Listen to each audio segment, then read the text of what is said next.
예, 또 뵙게 돼서 참 반갑습니다. 예, 옆에 계신 분들과 또 인사하시겠습니다. 반갑습니다. 잘 오셨습니다.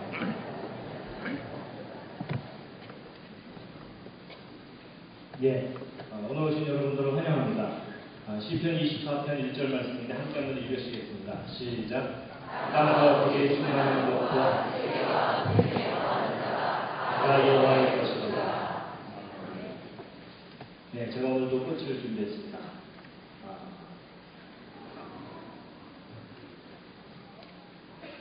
네, 오늘은 인류의 조상은 누구입니다 하는 내용으로 소개를 해드리겠습니다. 인류의 기원.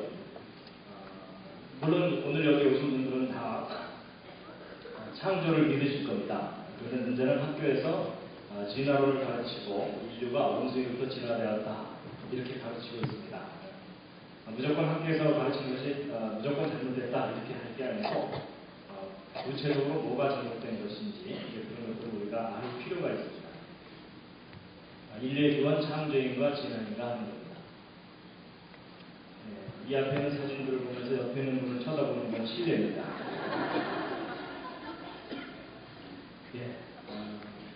인류의 조상이 원숭이라면 우리는 이 원숭이를 존경해야 됩니다. 그렇죠? 그런데 인류의 조상이 아담이라면 그리고 더 궁극적으로 창조주 하나님이 인류의 조상이라면 이 원숭이와 사람은 분명히 구별된 존재입니다. 그런데 학교에서는 진화론을 가르치고 성경에서는 인간은 창조되었다라고 가르치고 있습니다. 이제 어느 쪽을 믿느냐보다도 사실 더 중요한 것은 어느 것이 사실이냐가 중요합니다. 그렇죠? 우리가 믿더라도 사실과 진리를 믿어야 됩니다. 로마서 1장 25절 말씀인데요. 함께 읽으시겠습니다. 시작. 이는 저희가 하나님의 지식을 거짓 것으로 바꾸어 피조물을 주님보다 더 경배하고 섬기라. 주는 곧 영원히 창성할 이시로다. 하나님의 진리는 창조인데 지금 세상에서는 거짓인 진화론을 가르치고 있는 상황입니다. 교과서를 보면 진화론을 배웁니다. 그래서 원숭이가 점점 현대인들께 진화를 했고 또 앞으로 이제 어떻게 진화될지 모른다 이렇게 이제 가르치게 된 거죠. 그래서 원숭이가 결국 인간으로 진화되온 거다라고 가르치는데요. 그래서 이제 학교에서 가르치는 인류 진화 기회를 보면 유인원, 그러니까 원숭이 종류로부터 이제 진화를 시작해서 오스트랄로피테쿠스, 그 다음에 호모 하비리스, 이건 이제 도구를 사용하는 존재다. 그 다음에 이제 직립원인, 그 다음에 이제 호모 사피엔스가 그 다음에 나타나서 현대인에 이르기까지 대략 한 500만 년 정도 걸쳐서 원숭이가 인간으로 현대인으로 진화된 거다. 이렇게 이제 학교에서 가르칩니다. 그래서 이제 그런 것들에 대한 증거들이 세계 곳곳에서 발견됐다라고 이제 가르칩니다. 함께 해주시겠습니다. 그런데 이제 성경의 창조론에 의하면 대체 하나님이 천지를 창조하셨고 모든 동물과 그리고 인간도 하나님께서 직접 만드신 것이다 라고 이제 되어 있습니다. 그래서 인간은 원숭이와는 구별되게 하나님께서 따로 만드셨고 하나님의 형상을 담게 만드셨다고 되어 있습니다. 그래서 하나님 주신 재능을 가지고 하나님의 재능을 우리가 누리기도 하고 또 그것을 통해서 하나님께 영광을 돌리는 그런 삶을 살아야 된다라고 성경은 가르치고 있죠. 인류의 기원이 과연 어느 쪽이냐 하는 겁니다. 그런데 인류 기원에 관한 가장 중요한 증거는 화석입니다. 과거에 살았던 사람들이 어떤 모습이냐를 직접 보여주는 증거가 화석이기 때문에 이제 화석이 인류 진화에 대해서 답을 가지고 있다고 할 수가 있습니다. 그래서 이제 화석자들을 좀 이제 설명을 드릴 텐데요. 이제 아마 어른들이 예전에 진화를 배울 때 많이 귀에 익숙한 존재들이 있습니다. 그래서 오스트랄로피테쿠스 기억나십니까?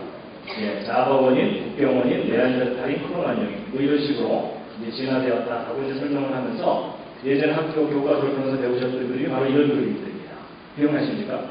예, 원숭이에서 사람으로 점점 진화해온 거다. 그래서 두개골도 이렇게 변해왔다 이렇게 얘기합니다. 그래서 이제 보통 이게 두개골을 발견하고 나면 이게 어느 정도 진화된 것인지에 대해서 남대로 결정하고 추정을 하고 그랬는데요. 보통 이제 예전에 뭘 갖고 그 짐작을 했냐면 이 얼굴의 이 경사각도입니다. 그래서 이게 수직에 가까울수록 현대인이라고 취급을 하고 이게 좀 많이 기울어져 있을수록 원숭이 쪽에 가깝다. 이렇게 이제 판단을 하는 겁니다. 자, 그럼 우리 이제 실험 정신을 발휘하여 네, 옆에 계신 분 옆모습을 한번 살짝 좀 보시죠. 가능한 한 자세를 바로 잡아주시기 바랍니다. 턱을 당기거나 이러지 마시기 바랍니다. 근데 여러분 옆에 있는 분이 얼마나 지나 되신 것 같습니까? 근데 이제 보세요. 근데 학교에서 이런 식으로 가르치면 정말 이런 것이 진화의 기준인 것처럼 사람들이 믿게 되거든요. 근데 여러분 사실은 그렇지가 않습니다. 여러분 이게 기울어진 것이 진화의 정도라고 한다면 어떤 문제가 생기냐면요. 이분 살아서 발견됐기 망정이지 죽은 후에 머리뼈만 발견됐다면 박물관으로 가야 됩니다. 그렇죠? 근데 이분은 수만 년 전 사람이 아니고 현대인입니다. 우리하고 같은 시대에 같이 호흡하고 살고 있는 현대인입니다. 그리고 이분도 만만치 않습니다. 여기를 보면 뭐 수직인 것 같은데 여기를 보면 상당히 기울어져 있죠?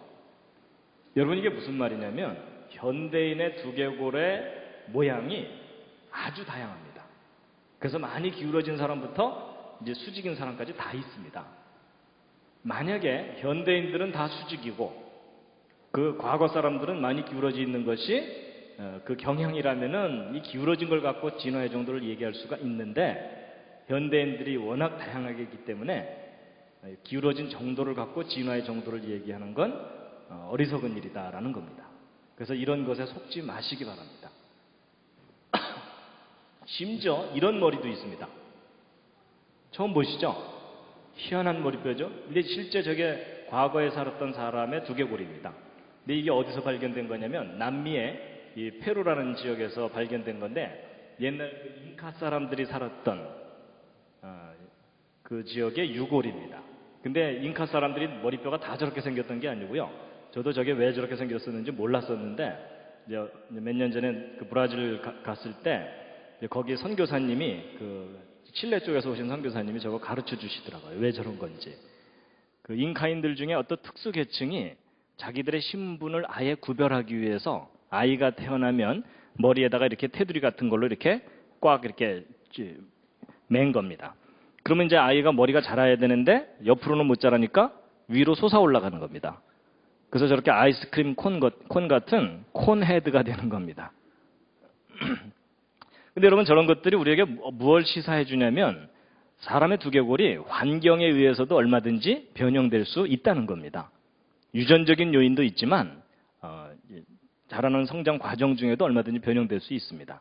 그래서 이제 예전 어른들은 부모들이 키울 때 그냥 뉘어서 키우면서 자장자장 이러는 바람에 다 뒤가 거의 절벽입니다. 그렇죠? 근데 요즘은 아이들 머리 동글동글 예쁘게 키운다고 엎어서 키우느라고 머리가 동글동글 예뻐지죠? 이제 그런 겁니다. 그래서 환경에 의해서도 두개골의 모양이 어느 정도 변형이 될 수 있다는 것을 우리가 생각해야 된다는 겁니다. 그래서 두개골의 모양을 갖고 진화의 정도를 이야기하는 것이 그렇게까지 바람직한 것은 아니다라는 것을 이제 말씀드리고요. 그런데 이제 문제는 이제 이런 식으로 이제 두개골을 정렬해 놓는 이유가 뭐냐면 이제 오스트랄로피테쿠스부터 현대인에 이르기까지 진화가 됐다는 것을 이제 설명하려고 하는 것인데요. 여러분 이 오스트랄로피테쿠스라는 말뜻 자체가 뭐냐면 오스트랄로라는 말이 남쪽이란 뜻이고 피테쿠스라는 말이 원숭이라는 뜻입니다. 그러니까 발견된 두개골의 특징이 원숭이 종류에 가깝기 때문에 그렇습니다. 그러니까 사실 오스트랄로피테쿠스는 원숭이 그룹이라고 해도 크게 틀리지 않습니다. 그 다음에 이제 네안데르탈인 크로마뇽인이 있죠? 여러분 저 네안데르탈인 크로마뇽인은 이제 진화론에서 이용할 때는 현대인으로 진화되기 바로 직전 단계다 이렇게 설명을 하거든요. 근데 여러분 이 네안데르탈과 크로마뇽인은 현대인과 다를 바가 없습니다.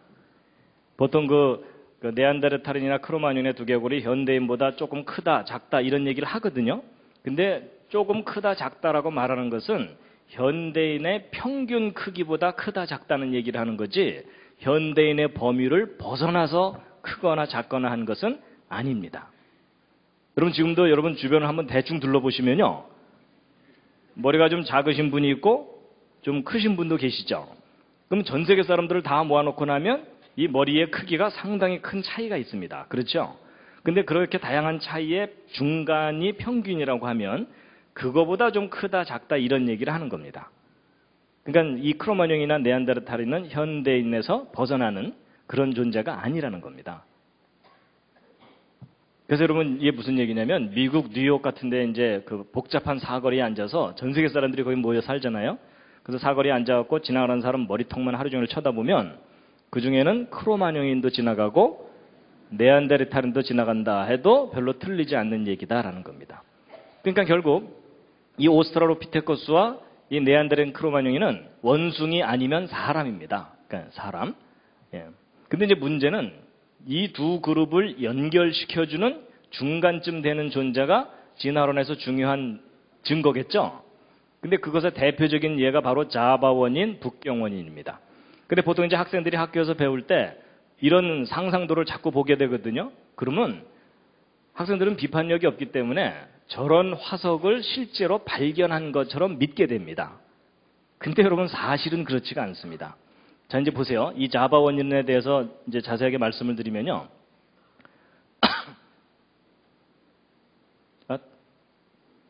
이 사진이 왜 갑자기 먼저 나오죠? 이제 이 자바 원인에 대해서 말씀드리면 이 자바 원인은 1891년에 네덜란드의 유진 디우버라는 사람이 진화론을 너무나 강렬하게 믿고 있었기 때문에 자기는 진화의 증거를 찾으러 가겠다 그러면서 인도네시아 자바 섬에 갔습니다. 거기 가가지고 여기저기 뒤지다가 이제 뼈들을 발견했어요. 인간의 화석이라고 여겨지는 뼈들을. 그래서 이제 그걸 발견한 걸 가지고 이제 자바 원인이 여기 살았었다라고 발표를 했고, 그 발견된 뼈를 근거로 해서 이런 상상도를 만든 겁니다. 이 그림을 보면서 또 옆에 있는 분을 쳐다보는 것도 실례입니다. 그래서 이제 학생들은 교과서를 통해서 저런 그림을 자꾸 보게 되면 정말 과학자들이 저런 뼈를 대부분 발견한 것처럼 믿습니다.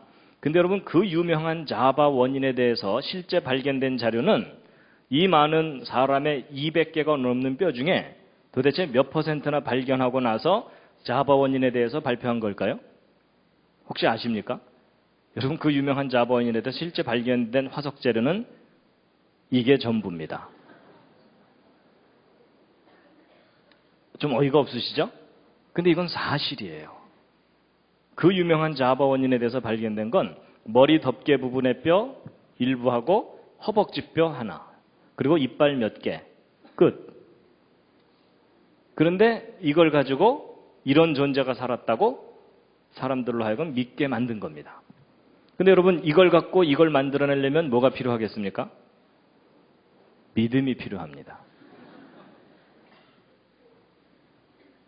저도 예전에 이 사실을 몰랐을 때는 과학자들이 상당히 근거 있는 자료들을 충분히 발견하고 나서 발표하는 줄 알았어요. 근데 아닙니다. 자바 원인에서 발견된 게 이게 전부인데 더 자세하게 이제 알고 나면은 더 화가 나실 겁니다. 여러분 이 머리덮개뼈 발견한 바로 옆에서 허벅지뼈를 발견한 게 아니고요. 이 머리덮개뼈 발견한 지점으로부터 15m 좀 떨어진 지점에서 허벅지뼈를 발견했습니다. 그러니까 머리덮개뼈 저쪽 끝에서 발견했으면 허벅지뼈는 이쪽 끝에서 발견한 겁니다. 그리고 이빨 몇 개 발견한 거기 때문에 나머지 다른 뼈들은 없어요. 그렇다는 얘기는 저 뼈들이 그 자리에 그대로 있던 뼈들이 아니라 어디서부턴가 휩쓸려 와서 널려 있는 뼈 중에 일부라는 뜻입니다. 이해가 되시죠? 그럼 사실 이 두 개가 같은 개체의 것이라고 단정할 수도 없어요. 그렇죠? 그런데 이 두 개가 같은 개체의 것이라고 단정을 하고 이런 상상도를 만들어내게 된 겁니다. 그런데 이제 더 놀라운 사실은 이거 자체도 이제 불분명한데 더 놀라운 사실은 이 자바 원인의 뼈 조각 두세 개를 발견한 같은 퇴적층 지대, 물론 장소는 달라요. 근데 퇴적층으로는 같은 지역이에요. 같은 퇴적층 지대에서 현대 자바인의 두개골 완벽한 걸 발견했어요. 거의 완벽한 현대 자바인의 두개골을. 그럼 여러분 이 완벽한 현대 자바인의 두개골하고 이 부서진 뼈들하고 어느 쪽이 결정적인 증거이냐면 이 왼쪽이 결정적인 증거예요. 그렇죠? 사실 이 현대 자바인의 두개골이 발견된 이상 이 뼈들은 별 의미가 없는 뼈들이에요. 그렇죠? 근데 일반 사람들이 이 뼈 발견한 것에 대해서는 잘 모르고 이 부서진 뼈 두 개로 근거해서 만든 그 자바 원인만을 사람들이 믿고 있다는 겁니다. 이걸 우리가 다 알아야 됩니다. 이런 구체적인 사실을 모르기 때문에 그냥 가르치는 대로 진화에 대한 확실한 증거가 있는 것처럼 사람들이 알게 되는 겁니다. 그래서 이제 그 자바 원인에 대해서는 그 뼈 일부만 발견된 거고요. 그 다음에 이제 북경 원인이 있습니다. 이 북경 원인도 역시 그 원숭이와 인간을 연결시켜주는 결정적인 증거인 것처럼 세상에 널리 알려진 건데, 중국의 북경 근처에 그 주구점이라고 하는 조크디엔이라고 하는 곳에 동굴지대에서 발견된 뼈 조각들을 가지고 이제 발표를 한 건데요. 근데 이제 이 동굴에서 발견된 뼈들의 상당수, 거의 대부분은 전쟁 중에 분실됐습니다. 그래서 원본이 없어져 버린 상태입니다. 지금 현재는. 그래서 일부 파편만 남아있는데 그 파편 남아있는 게 이게 전부입니다. 나머지 뼈들은 없어요. 그렇게까지 확실하고 믿을 만한 증거를 갖고 이 북경 원인에 대해서 이야기하고 있는 게 아니라는 겁니다. 그러니까 원숭이 종류와 사람을 연결시켜주는 결정적인 증거라고 했었던 것들이 사실은 이렇게 부실한 자료들이다라는 것을 여러분이 이제 확인을 하셔야 된다는 겁니다. 그래서 인류 고고학자들의 문제가 뭐냐면요, 인간에 대한 이 완벽한 이 많은 뼈들 중에 대개는 파편들을 발견하고 나서 그걸 해석하는 것들이라는 겁니다.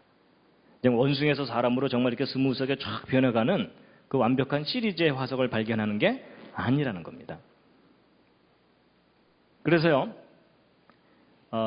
요즘 이제 아프리카 쪽에서 인류의 기원에 대한 화석들을 발견한다고 이제 자꾸 신문에도 나오고 이러는데, 근데 여기서 발견되는 화석 자료들이 그렇게까지 분명한 자료들은 아닙니다. 그래서 이제 1984년에 어떤 전시회가 있었냐면, 여러분 그 인류 기원을 밝힐 만한 단서가 되는 화석 자료들이 그렇게 풍부하게 발견되질 않습니다. 아주 드물게 발견됩니다. 그러니까 아주 드물게 발견되다 보니까 그런 것들이 발견되면 거의 국보 수준의 취급을 받습니다. 그래서 일반 학자들이 쉽게 그 자료를 직접 손으로 만지면서 연구할 수가 없습니다. 그래갖고 이걸 연구하는 사람들이 이제 한 가지 생각해낸 거가, 그러면 우리 지금까지 전 세계에서 발견된 이 화석 자료들을 한 군데다 한번 모아놓고 전시회를 한번 열어보자. 아마 이제 앞으로도 없을 거고 지금까지도 없었던 단 한 번의 기회일 거다. 그래가지고 1984년에 뉴욕에서 전시회를 열어갖고 전 세계적으로 발견된 인류 기원을 밝힐 만한 화석 자료들을 한 군데 모아놓은 자료들을 지금 전부 제가 보여드린 겁니다. 지금 이 세 개의 사진이 바로 그때 모아놓은 화석들의 전부입니다. 근데 여러분 보신 소감이 일단 어떻습니까? 화석 자료가 충분히 발견된 것처럼 보이시나요? 그렇지 않죠? 상당히 파손된 부서진 자료들이 대부분이죠. 그렇죠? 그 형태를 정확하게 알 수 없는 자료들이. 근데 저게 이제 중요한 점입니다. 여러분, 인류 고고학을 연구하는 사람들에게는요, 가능한 한 이 화석들이 파손돼 있을수록 쓸모가 있습니다. 왜냐하면 파손되지 않은 상태의 완벽한 뼈들은 원숭이 아니면 사람입니다. 그러니까 완벽한 뼈 중에 원숭이와 인간의 중간쯤 되는 뼈는 하나도 발견되는 게 없어요. 그러니까 부서진 뼈를 발견했을 때 거기에다가 뭔가를 의미를 부여할 수 있다, 그 얘기입니다. 상황이 그렇습니다. 그래서 저도 더 이상 보여드리고 싶어도 보여드릴 게 없습니다. 인류 기원에 관한 한 이 자료들이 거의 전부라고 해도 과언이 아닙니다. 그래서 같은 화석 자료를 보고도 학자들마다 의견이 다릅니다. 어떤 학자는 이걸 원숭이라고 보고 어떤 학자는 사람이라고 보고 의견이 다르거든요. 근데 의견이 다른 것은 그 뼈가 원숭이와 인간의 중간쯤 되는 상황이라서 그런 게 아니고 그 화석 자료가 불분명하기 때문에 그렇다는 겁니다. 그래서 이제 역사적으로 또 살펴보면은 1859년에 다윈의 종의기원이라는 책이 출간된 이후로 너도 나도 앞다투어서 뭔가 인류 기원에 관한 자료들을 막 발표를 했거든요. 근데 이렇게 발표된 자료들, 제가 이제 시간이 없기 때문에 일일이 설명드리면 저거 설명될 시간이 많이 가는데, 결론이 뭐냐면 그렇게 발표된 자료들이 인류 기원에 관한 직접적인 증거들이 전혀 아니었다는 것들입니다. 그래서 나중에 다 조작된 거거나 허구이거나 불충분한 자료이거나 이렇게 판명이 돼갖고 인류 기원에 대해서 쓸모가 있는 자료가 아니라는 것이 이제 드러난 겁니다. 그리고 이제 나머지 네안데르탈이나 크로마뇽인은 사실 현대인과 구별할 수 없는 존재들이고요. 그래서 이제 보통 이제 대학에서도 배울 때 인류 진화를 분류하면서 호모 그룹, 파란트로푸스, 오스트랄로피테쿠스 이렇게 이제 막 세분화해서 그걸 또 더 세분화해가지고 이렇게 거기에 관련된 화석 자료들이 발견된 것처럼 이제 배우거든요. 근데 여러분 그 가방 크다고 공부 잘하는 거 아닌 거 아시죠? 그런 것처럼 화석 자료를 많이 발견됐다고 해서 입증되는 건 아닙니다. 결정적인 증거가 필요한데 이제 아까도 언뜻 보셨지만 좀 자세하게 다시 한번 보여드리면요. 이제 호모사피엔스부터 시작해서요. 이제 현대인과 유사하다고 생각되는 크로마뇽인, 그 다음에 이제 이 와드잭 두개골이 바로 아까 자바 섬에서 발견된 현대 자바인의 두개골입니다. 근데 이런 크로마뇽이나 이런 와드잭 두개골 같은 것들은 현대인과 다를 바가 없기 때문에 진화론에 있어서는 별 의미가 없습니다. 그래서 이제 크로마뇽인은요, 그 벽화도 이렇게 남겨놓을 정도로 여러분의 평균 솜씨보다는 높죠? 예.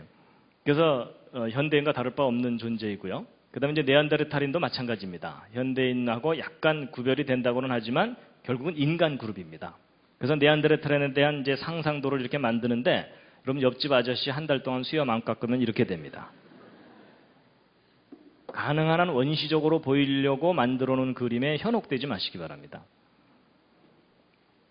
그 밖에 이제 하이델베르근이라든지 이제 자바 원인, 이건 재구상한 거기 때문에 의미가 없고요. 이제 이런 것들을 보면은 그렇게 충분한 자료들을 가지고 결론을 낸 것들이 아니라는 겁니다. 그래서 이제 이 부분은 그냥 쭉쭉 보시면 되는데요. 지금까지 발견된 자료들을 하나하나 이제 다 좀 자세하게 보여드리는 겁니다. 여기까지입니다. 끝. 그래서 여러분, 인류 진화를 일반 학자들이 그렇게 확신하고 있는데도 그것을 뒷받침해 줄 만한 증거가 그렇게 뚜렷한 게 없다는 겁니다. 그래서 이제 하다못해 막 이런 것만 발견돼도 이제는 흥분을 합니다. 그래서 막 이렇게 설명을 막 해야 되는데 결국은 발견된 게 이게 전부입니다. 그래서 이제 화석 자료는 이제 지금 보신 것, 확인하신 것처럼 그다지 믿을 만한 확실한 증거가 발견된 게 없다는 것을 이제 확인시켜 드린 거고요. 그래서 이제 원숭이와 사람은 그것을 연결시켜 주는 것들이 이제 상당히 부실한 자료들이 얼기설기 연결시켜 주고 있을 뿐이다라는 것을 이제 확인시켜 드린 겁니다. 그래서 뭐 이렇게 많이 발견했다고 하지만 그다지 이제 믿을 만하지 않다는 거고요. 이제 지금까지 발견된 자료들을 이제 정리를 한 표를 보여드릴 텐데요. 이게 이제 결정적인 진화론이 틀렸다는 결정적인 증거 자료인데요. 뭐냐면 여러분 진화론에서는 이제 오스트랄로피테신에서 직립원인 고대인을 거쳐서 현대인으로 진화됐다고 합니다. 그리고 이제 여기 있는 연도들은 이제 지층에서의 그 순서라고 보시면 되는데 이 밑으로 내려갈수록 더 깊은 곳에서 발견된 거고 진화론에서 뭐 500만 년 이렇게 연대를 매겨놓은 겁니다. 그러니까 이제 시간 이렇게 흐름에 따라서 이제 오스트랄로피테신으로부터 현대인까지 진화되었다고 얘기를 하거든요. 그런데 이제 지금까지 발견된 화석 자료들을 다 이렇게 분류를 해놓은 겁니다. 어디에 해당되는가. 그런데 이 직립원인들이 최근의 퇴적층 속에서도 발견이 돼요. 근데 그거는 설명은 가능해요. 뭐냐면 이 직립원인들 중에 어떤 것들은 현대인으로 진화를 했지만 어떤 종류들은 진화하지 않고 현재까지 살아남았다. 이렇게 설명하면 되니까. 그렇죠? 그런데 여러분 이 왼쪽 아래 영역에 해당되는 화석은 발견되면 안 돼요. 무슨 말이냐면 현대인의 두개골이 수백만 년 전 퇴적층 속에서는 발견되면 안 되죠. 그렇죠? 근데 지금까지 발견된 화석 자료들을 분류를 해보았더니 이 왼쪽 아랫부분에 해당되는 화석 자료들이 꽤 많이 발견되는 거예요. 그러니까 수백만 년 전 퇴적층 속에서 현대인의 유골이나 또는 유물들이 발견되는 예가 있다는 겁니다. 그렇다는 얘기는 이런 순서로 진화해왔다는 것이 거짓이라는 것을 나타내는 아주 결정적인 증거입니다. 근데 이제 더 심각한 문제가 있어요. 뭐냐면요. 이제 좀 황당하게 들리시겠지만 사실이니까 말씀드립니다. 미국에 가면 공룡 화석이 발견되는 퇴적층 지대가 있습니다. 그래서 이 지역의 퇴적층은 전형적인 중생대 퇴적층이에요. 그래서 저기서 이제 공룡 화석들이 잔뜩 발견돼 가지고 이제 공룡 화석을 발견한 다음에 그 일부분을 지붕을 씌워갖고 공룡 기념관을 만든 곳입니다. 그래서 이제 이 일대는 전형적인 공룡 화석 퇴적층 지대인데 놀랍게도 이 속에서, 이 퇴적층 속에서 사람의 완벽한 뼈가 발견됐어요.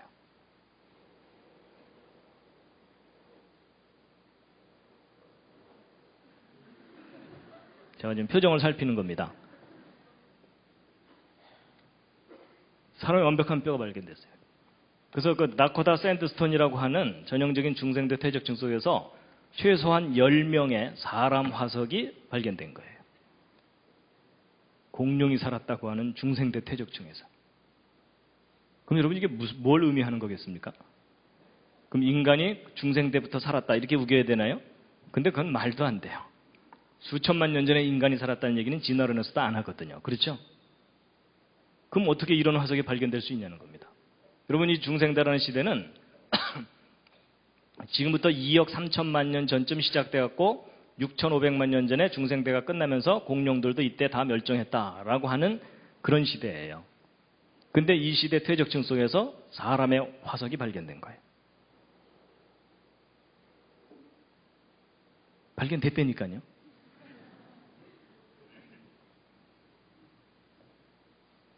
그래서 여러분 그 사람뼈 완벽한 것들이 발견되었고 이게 인터넷에 자료가 떠 있습니다. 그럼 무슨 얘기냐면 이 진화론에서 얘기하는 고생대, 중생대, 신생대라는 이런 시대가 실제로 있는 게 아니란 얘기입니다. 이 진화론이 만들어낸 가상적인 시대입니다. 저런 시대라는 것이. 그래서 지난번 제가 그랜드 캐년 얘기한 것과 함께 연관해서 생각하면 이런 겁니다. 지금 그랜드 캐년 퇴적층은 진화론에서는 고생대 퇴적층이라고 해석을 하거든요. 근데 여러분 이 고생대 퇴적층들이 실제로 고생대가 있었던 게 아니라 대홍수 때 1년 만에 쌓인 퇴적층이라면 이 고생대라는 것 자체가 의미가 없어진다는 뜻이죠. 그렇죠? 지금 이 중생대 퇴적층 속에서 인간의 화석이 발견됐다는 것도 역시 이 중생대라는 시대가 있었던 게 아니라는 얘기입니다. 여러분 이런 화석은 중생대 퇴적층에서 하나만 나와도 진화론이 무너지는 겁니다. 그렇죠? 혹시 저 사람들이 중생대 퇴적층으로 땅굴 파고 들어가서 죽었을까요? 그래서 여러분 지금까지 우리가 진화론으로 잘못 알고 있던 지식을 과감하게 교정을 해야 됩니다. 왜냐하면 진화론이 틀렸다는 결정적인 증거들이 너무나 분명하게 발견되고 있거든요. 자, 그런데 이제 보세요. 여러분, 옛날 고대 사람들이 태양을 신으로 많이 섬겼죠. 그렇죠? 근데 여러분, 오늘날 현대인들 중에 태양을 신으로 섬기는 사람들이 있나요, 없나요? 현대 문명인들 중에. 거의 없죠. 그렇죠? 거의 없다고 생각하시죠? 근데 그게 틀린 생각이십니다. 여러분, 오늘날 현대인들의 많은 수가 태양을 신으로 생각하고 있습니다. 이게 무슨 뚱딴지 같은 얘기냐? 뚱딴지 같은 얘기가 아니고요. 잘 보세요. 여러분, 진화론에 의하면 이 지구가 태양으로부터 떨어져 나와서 불덩어리였다가 점점점 식었고 그 와중에 분자들이 자기들끼리 결합해서 생명체가 저절로 생겨났고 그렇게 생겨난 생명체가 수억 년 동안 다양한 생명체들로 변해온 거다라고 설명하잖아요. 근데 여러분, 이 지구상에 이런 생명체가 저절로 생길 수 있게 된 원인을 진화론에서는 뭐라고 보는지 아세요? 여러분, 이 지구상의 분자들이 우연히 결합할 수 있도록 지구상에 에너지를 공급해 준 것이 태양이라고 보고 있어요. 그렇죠? 태양. 그럼 여러분, 이 지구상에 생명체가 존재하게 된 원인을 진화론에서는 뭐라고 보고 있냐면 태양으로 보고 있는 거죠. 그러면 진화론에서는 태양이 곧 신의 역할을 하는 거예요. 이해가 되시나요? 여러분, 진화론에서의 신은 태양이에요. 태양이 지구상에 에너지를 공급해줘서 생명체가 저절로 생겨나게 했다. 이런 논리가 진화론이거든요. 그래서 오늘날 놀랍게도 학교에서 여러분이 진화론을 배우신 거가 그 뿌리를 찾아 들어가면은 태양이 신이라는 사상을 배우는 겁니다. 근데 여러분, 하나님이 가장 싫어하시는 것 중에 하나가 뭐냐면 우상숭배죠. 그렇죠? 참 하나님이 아닌 어떤 하나님이 창조한 피조물을 신처럼 섬기는 것을 싫어하시잖아요. 그렇죠? 근데 오늘날 진화론 사상이 알고 보면 태양신 숭배 사상과 그 끝이 맞닿아 있습니다.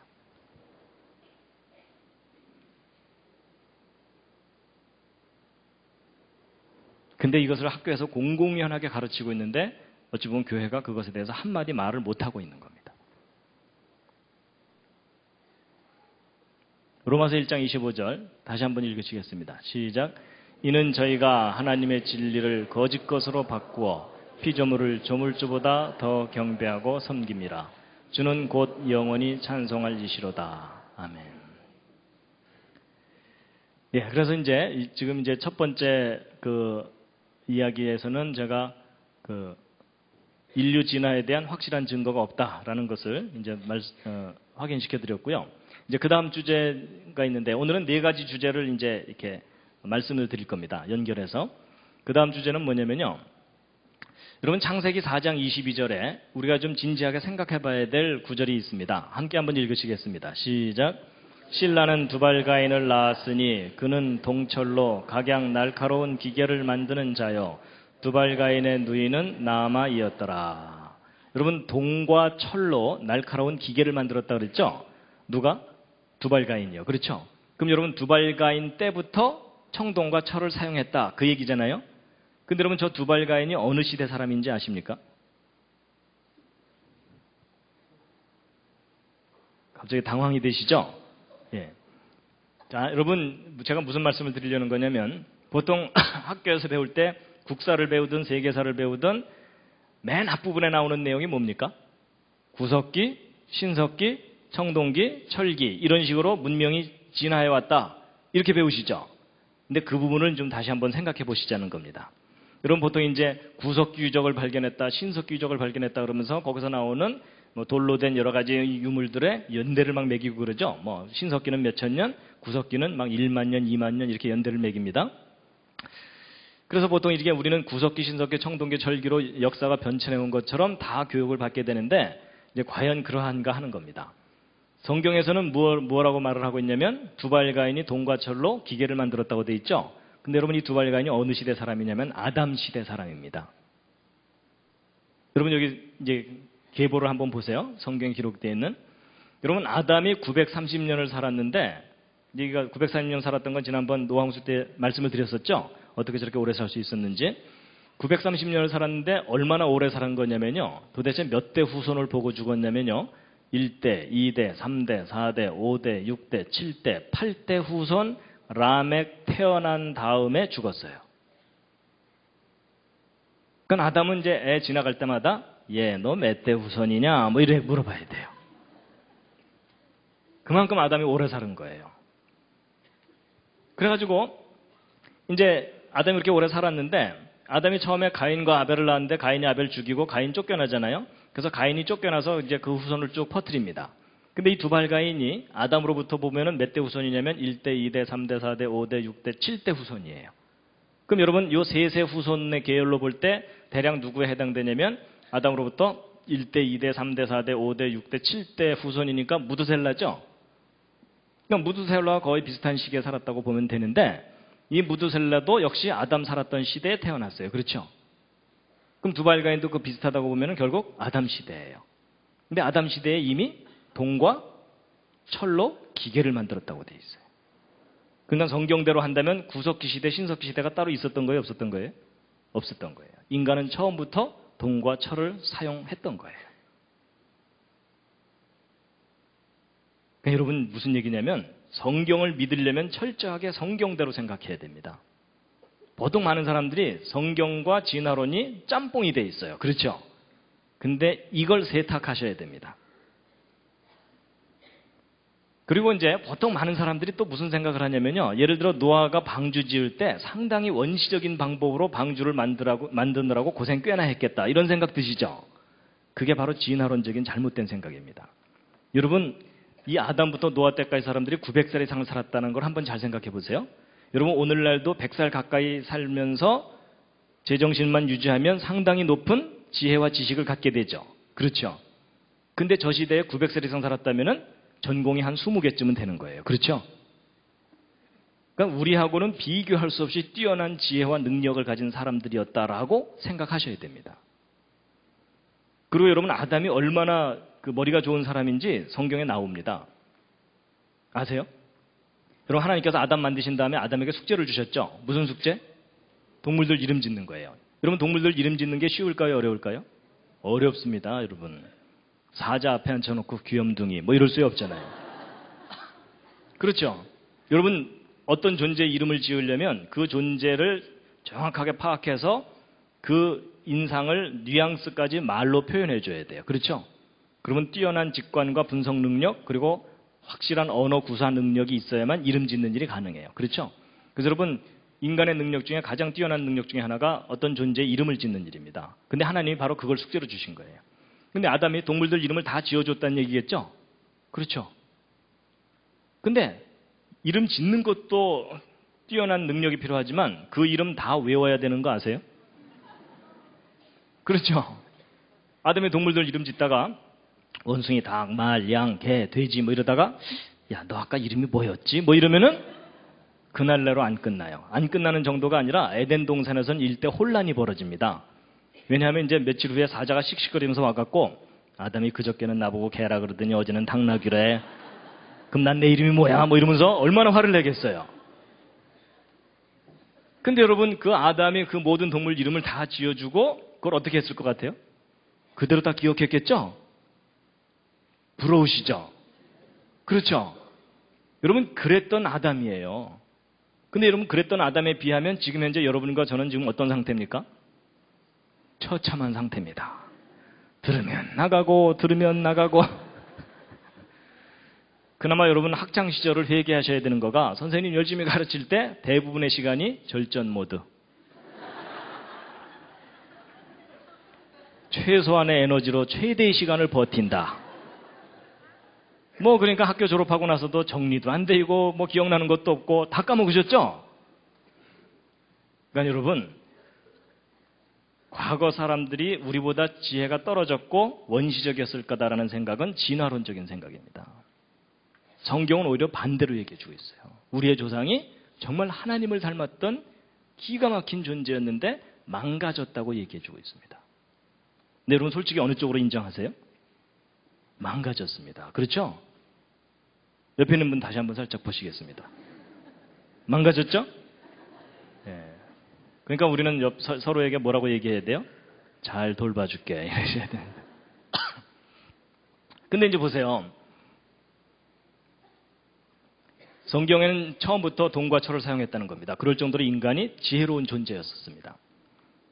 그래서 이제 성경 역사를 보면은 아담 때부터 청동과 철을 사용해서 쭉 온 거예요.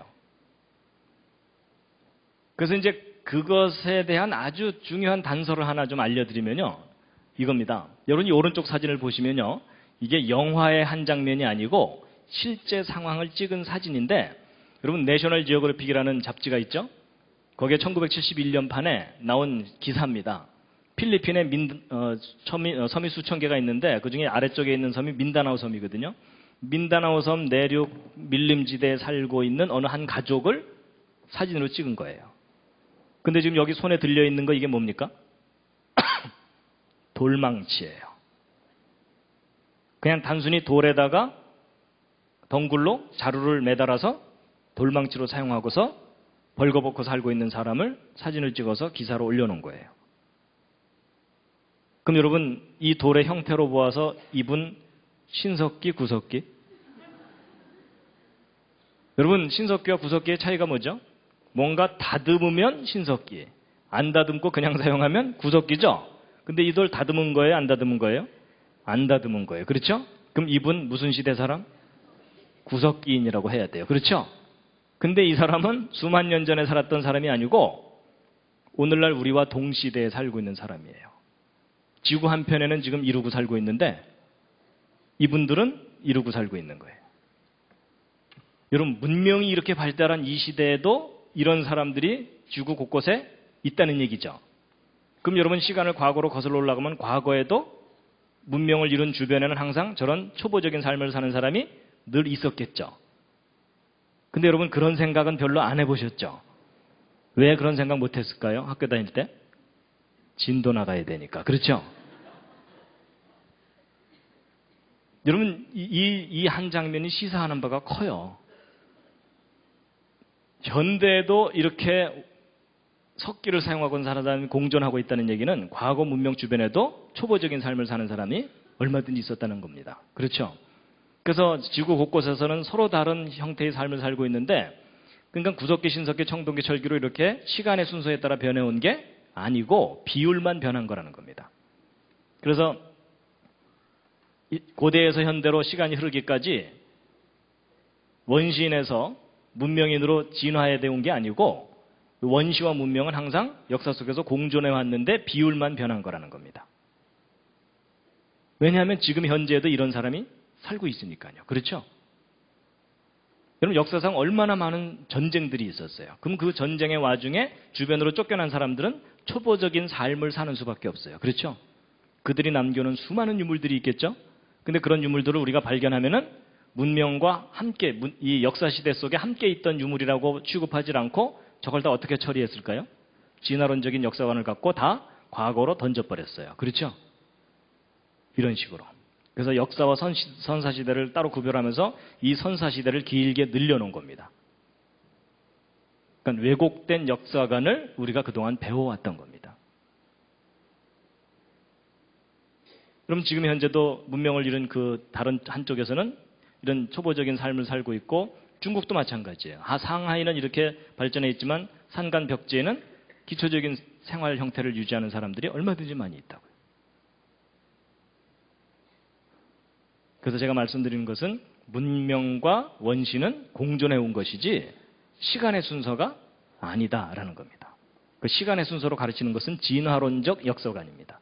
그래서 여러분 이 창조론과 진화론의 문제가 이 과학, 생물학 영역에서만 있는 문제가 아닙니다. 지금 이 창조와 진화의 이 진화론적 사상이 모든 학문에 지금 다 침투해 들어가가지고 신학조차도 진화론의 영향을 아주 심각하게 많이 받았습니다. 그래서 신에 대한 개념이 진화됐다. 이런 이론들이 막 생기고 그러면서 점점 성경의 권위를 깎아내리고 이런 일들이 아주 많이 일어나고 있습니다. 그래서 여러분 구석기, 신석기, 청동기, 철기 이런 시간 순서에 따른 문명의 변화는 진실이 아니다라고 생각하셔야 됩니다. 그래서 여러분 우리는 홍수 이전의 세상을 잃어버렸고 홍수 이후에 얼마든지 이런 석기 유물을 사용하는 사람들이 늘 공존해 올 수 있었다라는 것을 염두에 두어야 된다는 이야기입니다. 어떻게 좀 공감이 가시나요? 안 가셔도 할 수 없습니다. 이건 제가 우기는 거기 때문에. 근데 충분히 우리가 생각해야 될 부분입니다. 그래서 이제 이제 석기 시대에 관한 이야기를 이제 말씀드렸고요. 그 다음 이야기가 이제 인종 문제입니다.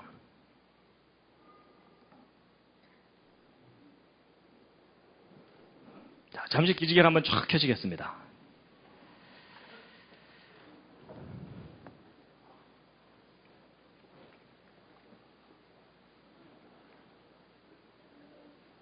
좌양좌하셔서 옆에 있는 분 안마를 또 해드리겠습니다. 좌양좌하셔서 옆에 있는 분.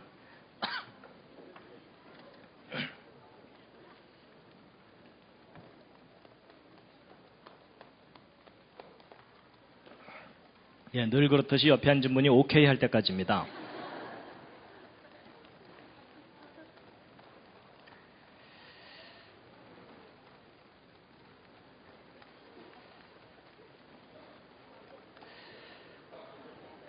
예, 반대로 또 해드리겠습니다.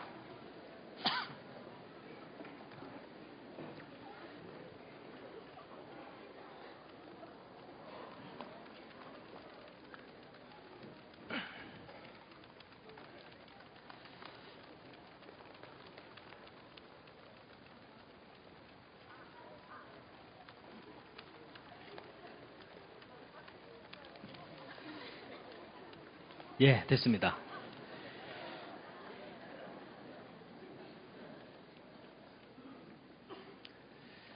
자, 인종의 기원인데요. 기독교인들조차도 신화를 가지고 있습니다. 그죠? 하나님께서 인간을 만드실 때 흙으로 만드신 다음에 마지막 단계에서 구워야 되는데 너무 많이 구워서 까맣게 탔고 그 다음에는 이제 실패작이라서 다시 한번 구워야 되는데 이번엔 조바심이 나서 너무 일찍 꺼내는 바람에 덜 익어서 허옇고 그 다음에 세 번째 단계에 이제 가장 좋은 레시피를 가지고 구운 존재가 이제 황인종이다. 그래서 가장 노릇노릇 잘 익은 근데 그 얘기는 황인종들이 지어낸 말입니다. 사실 이제 아담으로부터 출발했다면 아담의 후손으로서 어떻게 이렇게 다양한 인종들이 나올 수 있겠느냐 하는 것이 의문입니다. 그렇죠? 예. 그런데 좀 더 구체적으로 생각하면 지금 현재 지구상에 살고 있는 모든 사람들은 노아의 가족 8명의 후손입니다. 그렇죠? 홍수 이전 사람들은 다 죽었으니까. 그러면 이제 결국은 문제가 노아의 가족 8명으로부터 어떻게 흑인종, 백인종, 황인종이 나올 수 있느냐, 이걸 우리가 좀 이해를 해야 됩니다. 그렇죠? 그래서 인종은 되게 크게 나눠서 백인종, 흑인종, 황인종, 그리고 이제 호주 사람들이 좀 특이하거든요. 그래서 이제 크게 이제 4그룹으로 이렇게 분류를 하는데요. 이건 좀 단순 무식하게 분류하는 거고, 좀 더 세밀하게는 뭐 복잡하게 막 분류를 합니다. 근데 어쨌든 우리는 이제 가장 기본적으로 어떻게 흑인종, 백인종, 황인종 이런 것이, 이런 인종이 한 조상으로부터 나올 수 있느냐, 이건 이제 풀어야 되는데요. 분명히 성경에서는 대홍수 이후에 그 8명의 생존자들로부터 땅의 모든 백성이 그 후손으로 이어져 내려간 거다, 이렇게 되어 있습니다. 여러분, 인종은 상당히 다양합니다. 그렇게 단순하게 흑인, 백인, 황인으로 분류되지는 않습니다. 예. 그래서 이제 전 세계적인 인종, 그러니까 특히 이제 피부색의 분포를 보면요, 예, 이 부분이 아주 까맣습니다. 그래서 여러분, 그 흑인도 종류가 다양하죠, 그렇죠? 예. 그래서 이제 그냥 타이거 우즈 같은 경우는 그래도 좀 이제 혼혈 흑인이기 때문에 그래도 좀 그런데 아예 그냥 구두약을 칠하는 것처럼 까만 분들도 있습니다. 그렇죠? 예. 일단 그런 분들을 만나면 흠칫 놀라게 됩니다. 그렇죠? 근데 어쨌든 이제 전 세계적인 그 피부색의 분포가 이렇게 되는데요. 보통은 이제 피부색만 갖고 얘기하지만 그 밖에 인종 분류할 때는 얼굴 면적, 코, 머리카락 형태, 이런 머리카락 형태도 얼마나 다양합니까? 돼지털부터 시작해갖고 라면 머리까지 참 다양하거든요. 그런데 이제 우리는 어쨌든 피부색에 관한 거가 제일 일단 궁금하니까 이제 이거 피부색이 어떻게 이렇게 다양하게 나뉠 수가 있겠느냐 하는 걸 이제 살펴볼 텐데요. 여러분, 이렇게까지 차이가 납니다. 그렇죠? 예. 근데 성경에 의하면 이제 아라라산에서 내려온 사람들이 여기 옹기종기 모여 살다가 바벨탑 사건을 일으키고 그로 인해서 이제 본격적으로 흩어지게 되었고 이제 크게 이렇게 인종이 나눠서 살게 된 거다라는 건데요. 이 대홍수 때 이제 8명 살아남았죠? 예. 그랬을 때 이제 어떻게 8명으로부터 다양한 후손이 나올 수 있느냐 하는 건데요. 여러분, 이것은 유전의 법칙을 조금만 이해하면 그렇게 어렵지는 않습니다. 여러분 보시면요, 이제 사람이 태어날 때는 아버지의 정자와 어머니의 난자가 결합이 돼서 이렇게 사람이 태어나게 됩니다. 그래서 이제 우리가 태어날 때는 항상 유전자라는 것을 부모로부터 물려받고 태어나게 되죠. 그래서 여러분, 그 사람의 피부색을 결정하는 색소가 멜라닌 색소죠. 그렇죠? 예. 근데 이제 여러분 아시겠지만은 우성, 열성 이런 거 있죠. 그래서 그 멜라닌 색소를 여러분, 백인들이 멜라닌 색소가 있을까요, 없을까요? 백인들도 있습니다. 여러분, 모든 사람은 피부층 중에 멜라닌 색소층이 있습니다. 멜라닌 그 색소를 품고 있는 세포층이 있거든요. 그런데 이제 그 멜라닌 색소를 많이 만들어낼 수 있는 유전 정보를 우성이라고 하고 멜라닌 색소를 조금밖에 만들어내지 못하는 걸 열성 정보라고 하자고요. 그래서 이제 남자와 여자가 결혼을 해서 자식을 이제 낳게 되는데, 자 보세요. 여러분, 예를 들어 순수한 흑인 여자와 순수한 백인 남자, 하여튼 순수한 흑인과 순수한 백인이 결혼을 하게 되면 이제 자식을 낳게 될 텐데요. 여러분, 사람의 일반적인 몸에 있는 세포는 체세포라 그래가지고 유전 정보가 이제 이런 식으로 들어있는데, 그 생식세포, 정자와 난자 같은 것들은 요 앞에서 하나, 뒤에서 하나의 조합으로 갖고 있게 됩니다. 근데 뭐 이 경우는 이제 앞에 하나, 뒤에 하나 이렇게 조합을 해봤자 다 똑같으니까 우성만 이렇게 갖고 있는 난자가 만들어지겠죠. 그 다음에 이제 이 남자는 이제 열성 정보만 갖고 있기 때문에 열성 정보만 들어있는 정자를 만들어낼 거예요. 그렇죠? 그래서 이제 여러분, 순수한 흑인과 순수한 백인이 결혼해서 자식을 낳으면 어떤 색깔의 아이가 나올까요? 옆에 있는 분과 한번 상의해 보시기 바랍니다. 순수한 흑인과 순수한 백인이 결혼해서 자식을 낳았다. 무슨 색깔이 나올까요? 혹시 얼룩이가 나올까요? 아니면 점박이? 근데 여러분, 이렇게 해서 결혼을 하면요, 중간색이 나옵니다. 뮬레토 브라운이라고 하는 중간색이 나오는데, 이 뮬레토라는 말이 이제 혼혈이란 뜻이고 브라운은 갈색이란 뜻이거든요. 왜냐하면 완전히 우성도 아니고 완전히 열성도 아니기 때문에 그 중간이 나오는 겁니다. 이렇게 나와요. 근데 이제 이런 뮬레토 브라운들끼리 결혼하면 어떻게 될까요? 뮬레토 브라운들끼리 결혼하면 어떻게 되냐면 여러분 요 앞에서 하나 뒤에서 하나의 조합으로 만들어진다 그랬으니까 우성만 들어있는 난자가 만들어지기도 하고 열성만 들어있는 난자도 만들어지겠죠. 그리고 중간도 만들어지고요. 근데 이쪽도 마찬가지겠죠. 그래서 이 둘이 결혼하잖아요. 그럼 그 자녀들이 컬러풀해집니다.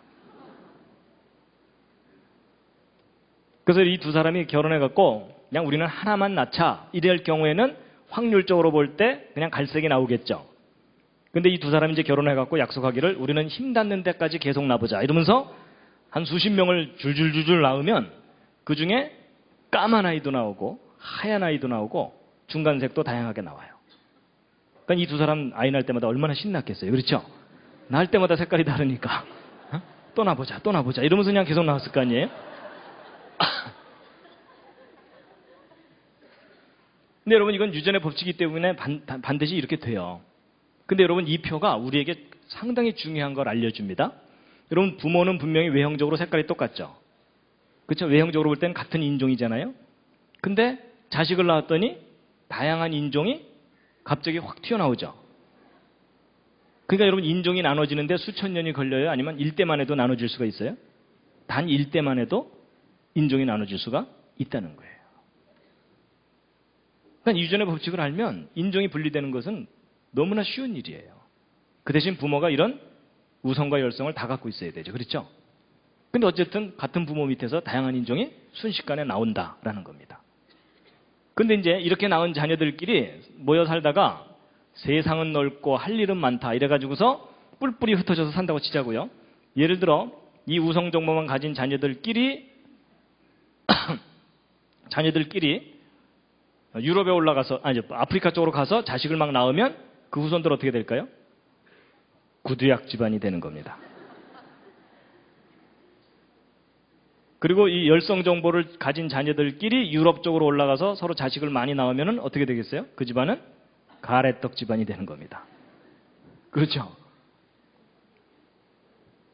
그 다음에 이제 이런 갈색, 중간색을 가진 자녀들끼리 서로 결혼하게 되면 갈색 종족이 되겠죠. 그렇죠?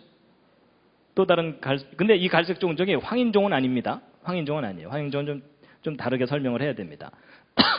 그리고 또 다른 갈색 종족이 만들어질 수도 있고요. 그렇죠? 또 서로 다른 갈색 종족들이 뮬레토 브라운을 다시 만들 수도 있고. 그러니까 유전의 법칙에 의해서 얼마든지 어떻게 조합되느냐에 따라서 다양한 인종이 여러 형태로 생길 수 있다는 겁니다. 이해가 되시죠? 여기까지 별로 어렵지 않으셨죠? 자, 그럼 이제 퀴즈를 하나 드리겠습니다. 퀴즈가 뭐냐면 인류의 첫 조상인 아담은 무슨 인종이었을까요? 흑인종, 백인종, 황인종 중에 어떤 인종이었을까요? 옆에 있는 분과 한번 또 상의해 보시기 바랍니다. 도움이 별로 안 되시더라도 상의를 좀 해주시기 바랍니다.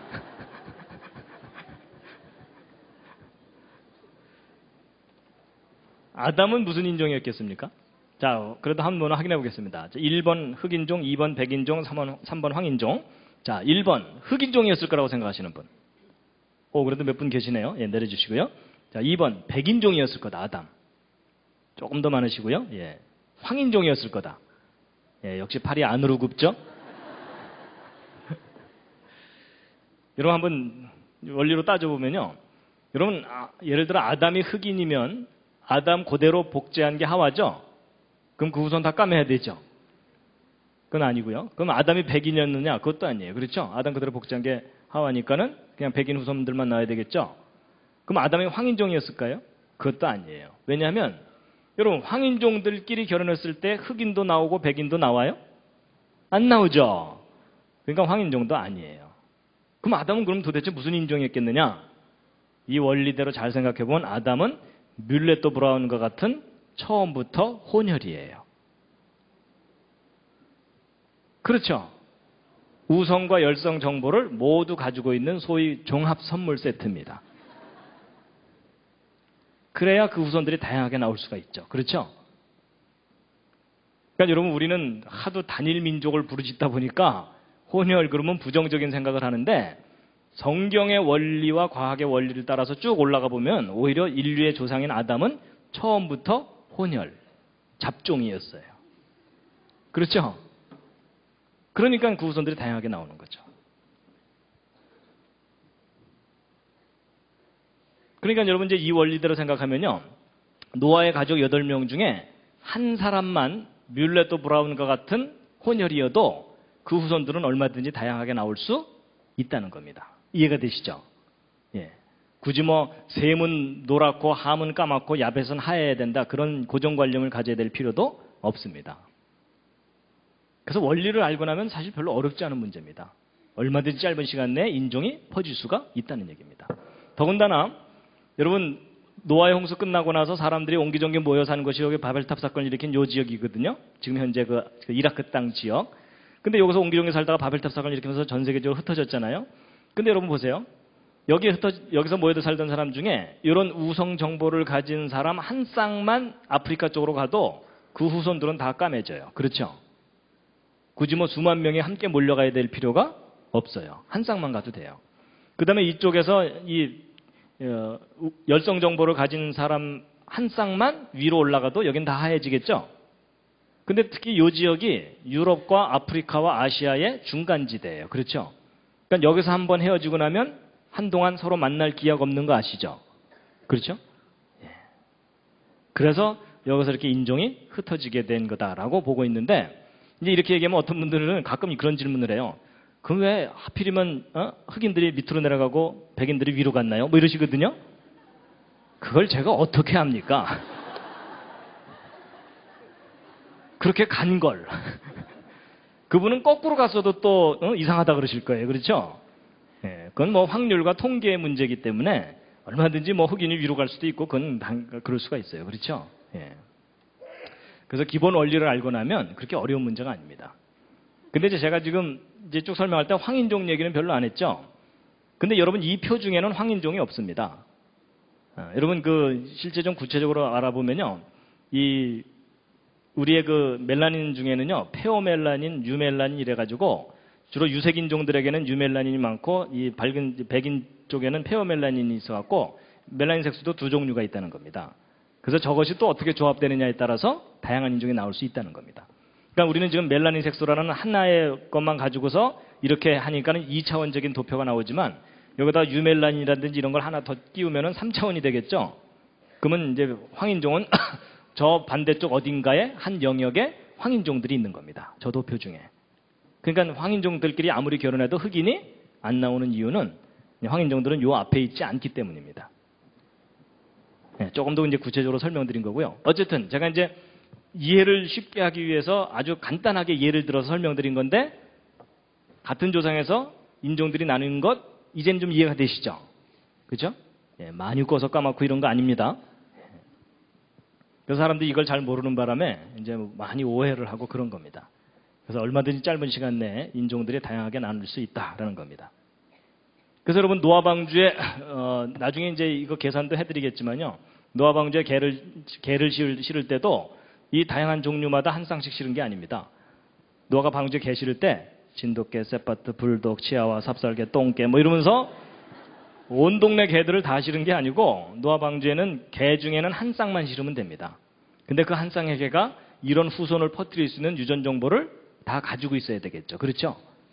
근데 여러분 저 노아 방주의 동물들을 이제 모은 것은 노아가 직접 잡으러 다닌 게 아닙니다.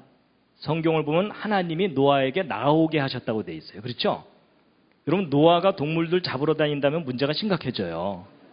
그렇죠? 사자 잡아다 놓고 말 잡으러 간 사이에 사자 도망가고 이러면은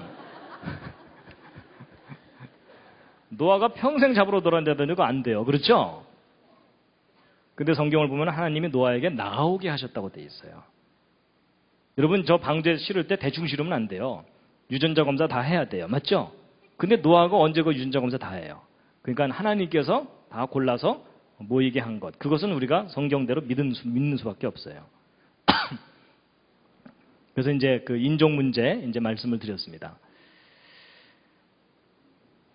그다음에 이제 마지막으로 이제 하나 계산을 하나 해드리고 이제 오늘 이야기는 마칠 텐데요.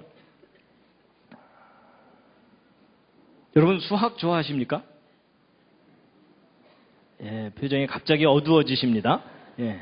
근데 이제 수학이라기보다는 그냥 중등 산수입니다. 예, 그냥 산수만 조금 하시면 이제 되는 건데요. 여러분 창세기 10장 32절을 보면 홍수 후에 그 8명으로부터 이 땅에 있는 모든 사람들이 나뉘어졌다고 되어 있죠. 그래서 제가 이제 뭘 하나 검증을 해드리려고 하냐면 인구입니다. 인구. 여러분 이 빨간색이 뭘 의미하는 거겠습니까? 저게 인구 밀도입니다.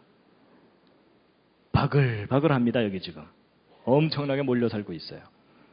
그래서 여러분 지금 현재 세계 인구는 60억을 넘은 지 꽤 됐죠. 지금 70억 가까이 돼가고 있고요. 그리고 문제는 현재 세계 인구 증가 속도가 40년도 안 돼서 2배로 늘어납니다.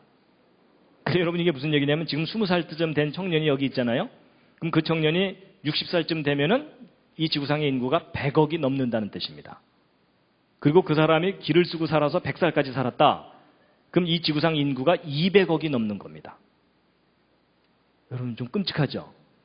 여러분 그때는요, 여러분 가는 곳마다 여러분 옆에 3사람씩 더 있다고 생각해 보세요. 지금 인구가 폭발적으로 늘어나고 있습니다. 자, 그래서 이제 인구가 이렇게 늘어나고 있는데, 여러분 인구가 이렇게 늘어나고 있다면 그걸 거꾸로 이렇게 거슬러 올라가 보면은 인류가 언제쯤부터 출발했는지를 대략 추정해 볼 수 있겠죠. 바로 이제 그 계산을 좀 해드리려는 겁니다. 인류의 기원 연대가 대략 인구 증가 추세로 볼 때 언제쯤인 것이 타당한가 하는 겁니다. 그래서 여러분 인구는 보통 이렇게 기하급수적으로 증가를 합니다. 그래서 여러분 이 표는요, 인구가 증가하는 속도를 나타내는 그 그림이거든요. 어두울수록 인구 증가 속도가 빠른 곳입니다. 그러니까 여러분 유럽 쪽에서 아무리 아이를 적게 낳아도 이쪽에서 너무나 많이 낳기 때문에 이쪽에서 나와서 계속 이쪽으로 이민을 가니까 여기 인구가 줄어들 수가 없어요. 그렇죠? 그래서 여러분 지금 인구가 증가하는 것을 막을 길이 없어요. 이런 나라들이 지금 통제가 안 되는 나라들이거든요. 그러니까 인구가 지금 폭발하고 있습니다. 그래서 이제 보세요. 이제 뭘 확인시켜 드리려고 하냐면, 여러분 진화론에서는 대략 현생 인류의 직접적인 조상, 곧 직립 원인이 대략 한 50만 년 전쯤 출현했다는 거예요. 그럼 그때 적어도 2사람 이상의 사람이 50만 년 지나는 동안 60억으로 불어나야 되는 거겠죠? 대략 50만 년 기간 동안에. 근데 이제 성경은 뭐라고 써 있냐면, 황당하게도 지금부터 대략 4,500년 전쯤에 전 세계적인 대홍수 때에 이 방주에 탔던 8명이 살아남아가지고 몇 년 만에 60억이 돼야 돼요? 대략 4,500년 만에. 그렇죠? 근데 여러분 솔직히 어느 쪽이 그럴듯하세요? 옆에 있는 분과 한번 서로 얘기해 보시죠. 그래도 50만 년 쪽이 이 정도 세월은 걸려야 60억 늘어날 것 같죠? 여러분 저런 건요, 여러분의 상식 수준에서 추정한다고 해결되는 게 아니고요, 계산해봐야 해결됩니다. 여러분 일반 사람들은 3자리 숫자만 넘어가도 정신이 혼미해집니다. 인정하시죠? 그렇죠? 그러니까 3자리 숫자 넘어가는 건 절대로 추정하지 마세요. 그건 전문가한테 계산을 맡기시기 바랍니다. 자, 여러분 성경 기록을 보면은 지금부터 4,300년 전에 대홍수가 있었다는 거예요. 여러분 인구는 기하급수적으로 증가한다는 말을 하죠. 그래서 2사람이 4사람 되고 4사람이 8사람 되고 이런 식으로 증가해갖고 인구는 이렇게 직선적으로 증가하는 게 아니라 막 이렇게 있는 숫자에 비례해서 늘어나니까는 막 이 은행 이자로 따지면 복리로 늘어나는 겁니다. 느낌이 오시죠? 예. 그래서 이제 먼저 진화론부터 계산해 보겠는데요. 지금부터 설명드리는 게 무리가 되시는 분들은 너무 버티지 마시고 주무시기 바랍니다. 예. 부작용이 일어날 수가 있으니까, 예. 주무시다가 나중에 결론만 들으시기 바랍니다. 여러분 지금 현재 세계 인구가 40년마다 2배씩 늘어난다 그랬죠? 그러면 옛날에는 좀 느렸다고 생각해 보자고요. 그래서 옛날에는 한 500년마다 2배. 근데 여러분 500년마다 2배면 빠른 거예요? 느린 거예요? 느린 거긴 한데 얼마나 느린지 느낌은 잘 안 오시죠? 쉽게 생각하면 이런 겁니다. 여러분 우리나라 역사 중에 조선이 500년이었죠? 그럼 여러분 집안이 조선 초기에 2사람 결혼했는데 조선 말기에 4사람 되는 거예요.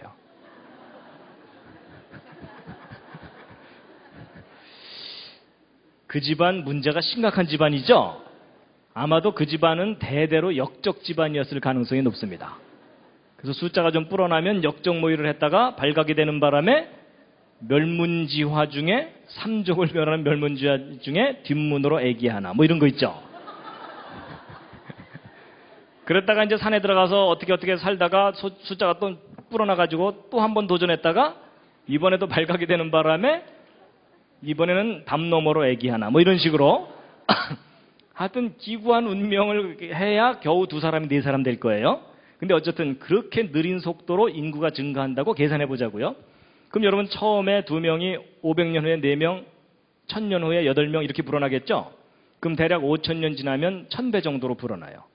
그럼 이제 50만 년 동안 계속 불어날 테니까 50만 년 지난 후에는 몇 명이 되겠느냐 하는 거예요.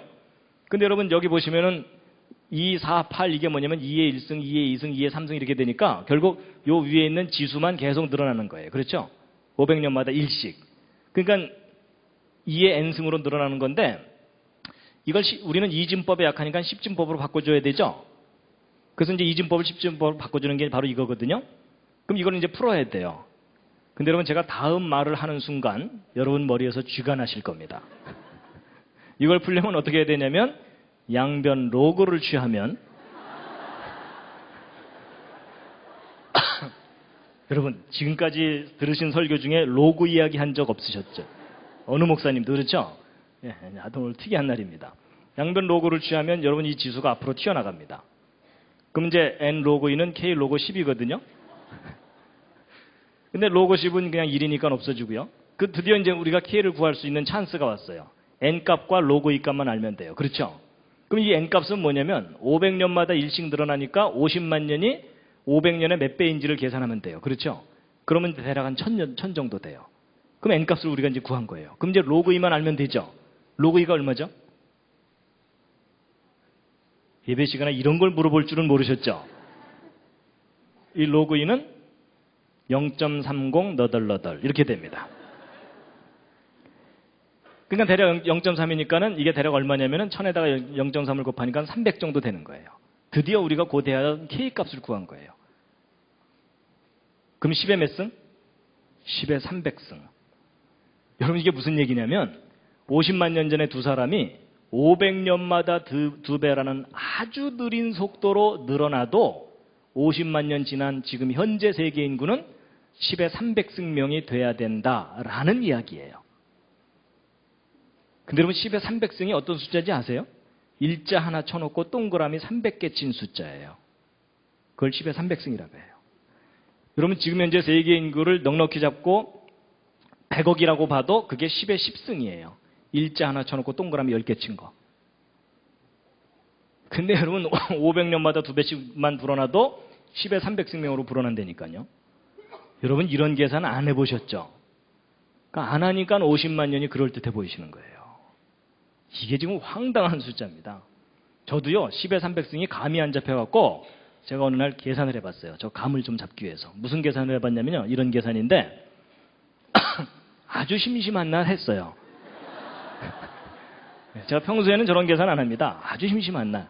제가 했는데 이거 무슨 계산이면 이런 겁니다. 사람을 모아가지고 지구만한 덩어리를 만들려면 몇 명 필요한가 이런 계산을 해본 거예요. 저를 정상으로 안 보시는 표정이십니다. 근데 여러분 보세요. 지구 반경 6370km니까는 부피를 구하려면 3분의 4 파이 r 3승해야 되는 거 아시죠? 이과분들은. 그렇죠? 예, 아시죠? 그래서 이제 계산한 게 뭐냐면요. 지구의 반경 아니까 부피 구했고, 그 다음에 사람의 부피를 구해야 되는데, 사람은 모양이 복잡하니까 구하기가 어려워요. 그래서 쉽게 생각했어요. 키, 어깨 너비, 가슴 두께를 구하면 한 사람 들어갈 수 있는 관 사이즈가 나와요. 이제 그것을 사람의 부피라고 그냥 대충 계산을 한 거예요. 그래서 이제 한 사람의 이렇게 부피를 계산한 다음에 요 숫자를 요거로 나누면 돼요. 그랬더니 몇 명 필요하냐면 10의 21승명 필요해요. 여기 9가 있으니까 10의 22승 정도 되는 거거든요. 근데 저 10의 22승명이 이 천체 물리학자들이 이 우주 안에 있는 별의 숫자 정도 된다고 하는 숫자가 바로 저 숫자예요. 그러니까 결국 사람을 이 우주 안에 있는 별의 숫자만큼 모으면 지구만한 덩어리가 된다 그 뜻이에요. 근데 여러분 아무래도 300승 되려면 멀었죠? 그래서 이게 지구 갖고 해결이 안 되는구나 그래서 이번엔 태양 갖고 했어요. 지구보다 100배 크거든요, 지름이. 그러니까는 태양 갖고 해봤더니 10의 28승명. 이게 무슨 얘기냐면 사람을 10의 28승명 모으면 태양만해진다 그 뜻이에요. 그래도 300승 되려면 멀었죠? 그래갖고 이번에는 태양계.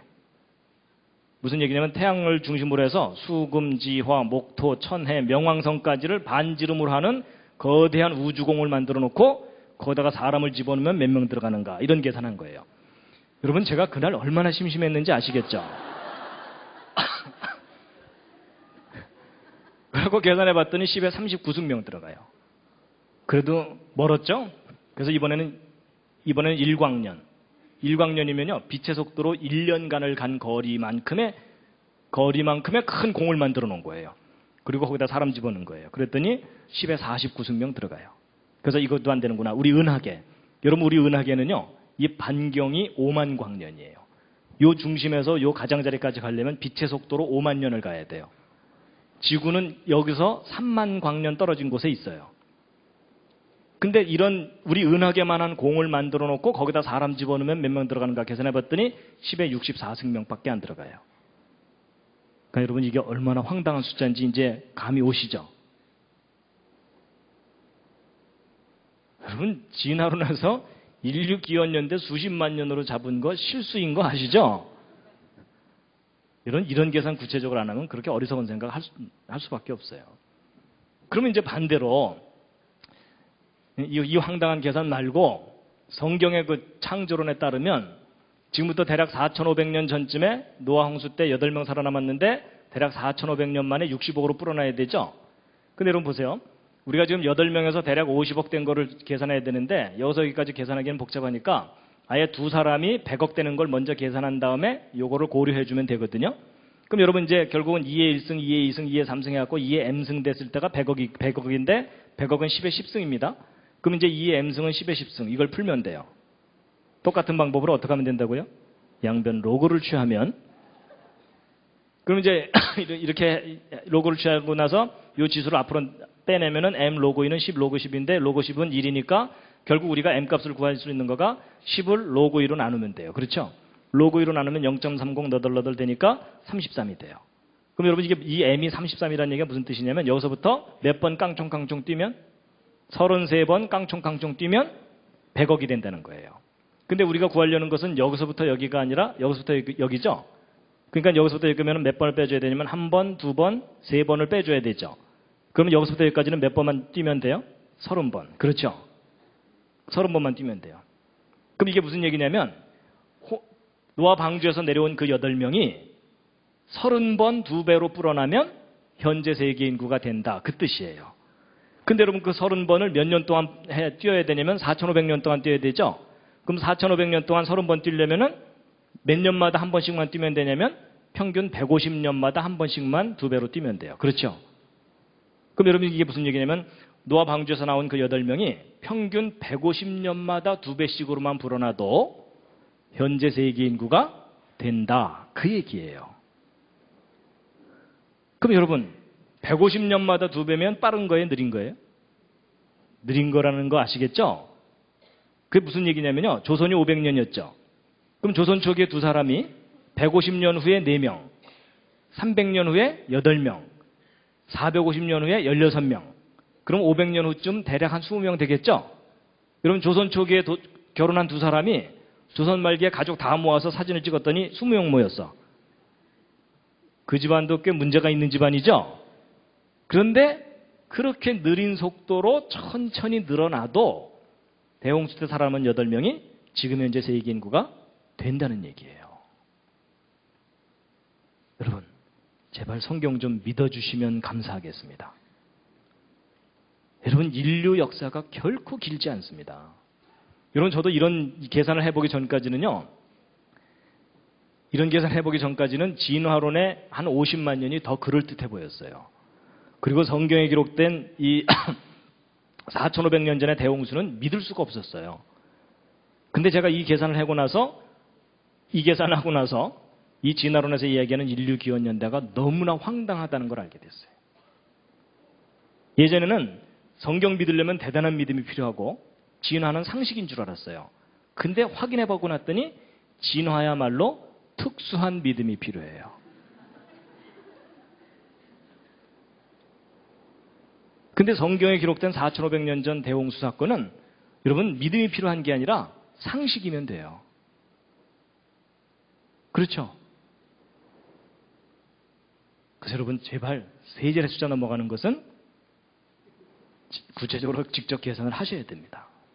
절대로 자기 상식을 믿지 마시기 바랍니다. 그래서 이제 대홍수 때 살아남은 사람들이 현재까지 세계 인구가 충분히 된다는 얘기입니다. 오히려 저는 왜 150년마다 2배씩 그렇게 느리게 늘어났나? 여러분 얼마나 인간이 전쟁과 질병과 이런 걸로 고난의 세월을 지냈는지를 오히려 얘기해 주는 거예요. 그렇죠? 그래서 여러분 성경 역사가 맞습니다. 우리 인류 역사 결코 길지 않습니다. 그래서 여러분 50만 년 다시 한번 좀 확인해 드리면요. 이런 겁니다. 여러분 이 파란색으로 된 요 긴 기간을 50만 년이라고 보면 그 중에 10분의 1에 해당되는 거가 5만 년이죠. 요것에 또다시 10분의 1에 해당되는 요 주황색으로 된 요 부분이 5천 년이죠. 그렇죠? 그럼 이 5천 년을 좀 늘려서 이렇게 해놓고 여러분 이 5천 년 아까 8명이 50억 되는데 4,500년 걸렸으면 2명이 100억 되는 데는 5천 년쯤 걸리겠죠?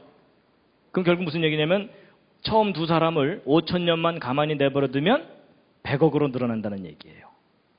그 후손이. 근데 문제는 이렇게 100억 늘어나고 난 다음에 계속 50만 년을 유지할 수가 없죠. 그럼 이 사람들 멸종해야 되는 거 아시죠? 한번. 그때 한 쌍의 남녀가 다시 살아남아갖고 또 5천 년 동안 또 100억이 또 늘어나요. 그리고 또 멸종해야 되죠. 그래서 이런 멸종을 몇 번 해야 돼요? 100번 해야 돼요. 그렇죠? 그래야 이 50만 년 역사가 설명이 돼요.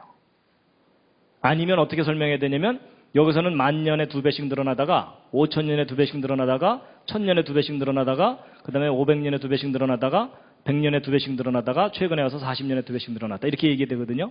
근데 여러분 10,000년에 2배씩 늘어나는 거 믿으려면 무슨 믿음이 필요하다고요? 특수한 믿음이 필요해요.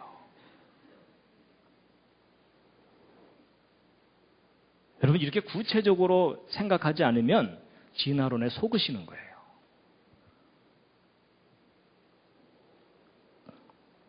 내가 수학 모른다고 트릭을 쓰는 거 아니냐 이러실까 봐 제가 계산한 거 다 확인시켜 드립니다. 여러분 제가 지난번 노아홍수 이야기할 때 언뜻 무슨 말씀을 드렸냐면 대홍수 때 아담의 후손이 몇 명까지 불어났겠느냐 이런 퀴즈를 드린 적이 있었죠. 그때 대략 최소 10억에서 최대 100억 정도로 살았을 거다라고 말씀드린 적이 있었죠. 솔직히 그때 믿으셨어요? 안 믿으셨어요? 믿고는 싶지만 그게 이해는 안 되셨을 거예요. 그렇죠? 근데 여러분 이 계산이 바로 그겁니다. 잘 보세요. 이게 처음 두 사람이 50년마다 2배씩 늘어나는 속도로 늘어났다고 할 때 늘어난 인구를 쭉 계산한 건데 1600년 만에 170억으로 늘어나요.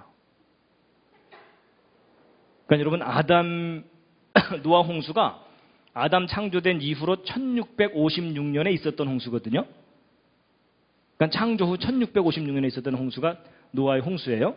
근데 여러분 아담의 후손들이 50년마다 2배씩으로만 늘어나도 1600년 만에 170억이 되는 거예요. 그러니까 제가 그때 설명드릴 때 최소 10억에서 100억이 넘을 수도 있다라는 말씀을 드렸었거든요. 실제 그게 가능해요. 왜냐면 지금 현재는 더군다나 여러분 아담은요 900살 이상 살았잖아요. 그리고 가인, 아벨, 셋까지 낳고 그만 난 게 아니고요. 그 후 800년을 지내며 자녀를 낳았으며 이렇게 돼 있어요. 여러분 맨 처음 창조됐을 때는요. 지구는 넓고 할 일은 많은데 사람은 없으니까 가능한 한 많이 낳아야 돼요. 그렇죠? 그러면 인구 증가가 엄청나게 빠르게 됩니다. 근데 그렇게 많던 그 사람들이 대홍수로 멸망당한 겁니다. 그러니까 하나님께서 인간을 그대로 놔두면 매번 멸망당할 수밖에 없어요. 맞죠? 그러니까 하나님께서 이 인류를 구원하는 방법은 인간 스스로 구원될 수가 없기 때문에 하나님이 직접 이 땅에 오셨던 겁니다. 차라리 내가 죽자. 이해가 되시나요? 차라리 내가 죽자. 이런 오신 거예요. 40년마다 2배면요 더 빨라요. 1600년 되면은요 1조가 넘어버려요.